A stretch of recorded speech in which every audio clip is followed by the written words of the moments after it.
আসসালামু আলাইকুম। আলহামদুলিল্লাহ, আমরা আমাদের ফার্মে কোন কোম্পানির বাচ্চা তুললাম এবং কি করলাম তা নিয়ে থাকছে আজকে ফুল ভিডিও। মুরগির ক্ষেত্রে যেহেতু ভ্যাকসিন খুব গুরুত্বপূর্ণ, তাই আমরা শুরুতেই ভ্যাকসিন কিনতে চলে যাচ্ছিলাম সরকারি হাসপাতালে। প্রথমে রানীক্ষেত এবং পরে আমরা গাম্বুরার ভ্যাকসিনটা নিয়ে থাকি। এটা হচ্ছে গাম্বুরা ভ্যাকসিনের লিকুইড পানিটা। এখানে 100 মুরগির ক্ষেত্রে এক একটা ভ্যাকসিন। বেসরকারি আর সরকারি ভ্যাকসিনের মধ্যে পার্থক্য হচ্ছে সর্বোচ্চ ম্যাক্স 100 টাকা।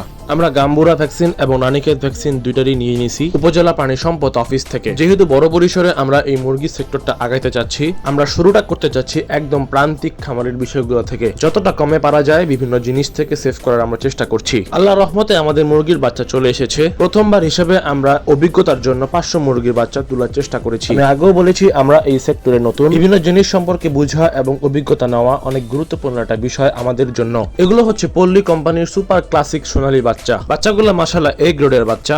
এগুলো আমরা কিনেছি 35 টাকা করে। ভাই, আমার এই ভিডিও দেখে দাম ধরে কেউ বসে থাকিয়েন না, কারণ দাম একদিনই চেঞ্জ হইতে পারে, আবার একদিনও কমতেও পারে, বাড়তেও পারে। এটা ডিপেন্ড করে কোম্পানির উপর। শুধু কোম্পানি বললে ভুল হবে, ডিপেন্ড করে ডিলারের উপরেও। কারণ দাম নিয়ে কেউ কন্ট্রোভার্সি তৈরি করার চেষ্টা করিয়েন না, এটা এক এক সময় এক এক হতে পারে। আজকে যেমন বাচ্চার রেট 35 টাকা, এটা কয়েকদিন পরে বা একদিন পরেই এটা 45 টাকা হয়ে যেতে বাধ্য। সোনালী মুরগির সাথে আমরা কিছু ফার্মি মুরগির বাচ্চাও নিয়েছি। আমরা সবগুলো খাঁচা ভ্যানের উপরে উঠিয়ে দিলাম। এবার আমাদের গন্তব্য আমাদের ফার্মে। আলহামদুলিল্লাহ, আমাদের নতুন অতিথি দিয়ে আমাদের এই ফার্মটা পরিপূর্ণ হয়ে গেল, যাদের জন্যই এত আয়োজন করতেছিলাম এতদিন ধরে।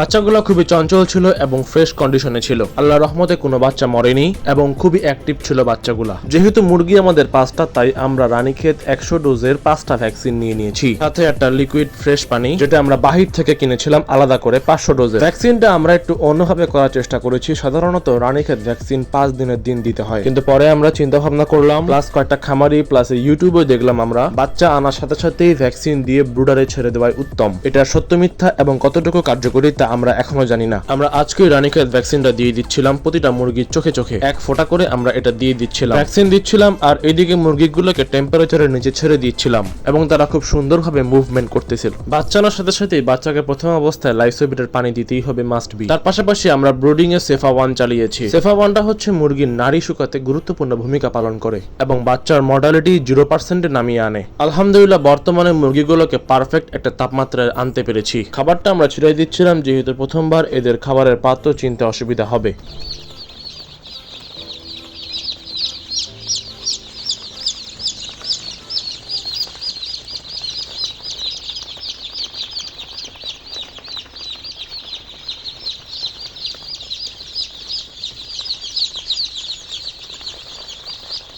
আমরা জিপিসি 8 দিয়ে ফার্মটা ভালো করে জীবাণুনাশক করে নিচ্ছিলাম। অন্যটা জায়গা থেকে খাঁচাই করে এই মুরগিগুলো এসেছে, সেখান থেকেও ভাইরাস আসতে পারে, তাই আমরা ভালো করে পুরো ফার্মটা স্প্রে করে নিচ্ছিলাম। এরই মধ্যে আবার কারেন্টও চলে যায়। এই কারেন্ট চলে যাওয়ার সময় কি যে একটা সমস্যার মধ্যে পড়েছিলাম আমরা, আসলেই বলে বোঝাতে পারবো না। এবং সব মুরগিগুলো এক সাইডে চলে যাচ্ছিল। সামনে আরো ভিডিও আসবে এবং আমাদের জন্য দোয়া করবেন সবাই, এবং আমাদের এই মুরগিগুলো দেখে নজর না দিয়ে মাশাআল্লাহ বলবেন ভাই। এই ছিল আজকের ভিডিও। আসসালামু আলাইকুম ওয়া রাহমাতুল্লাহ।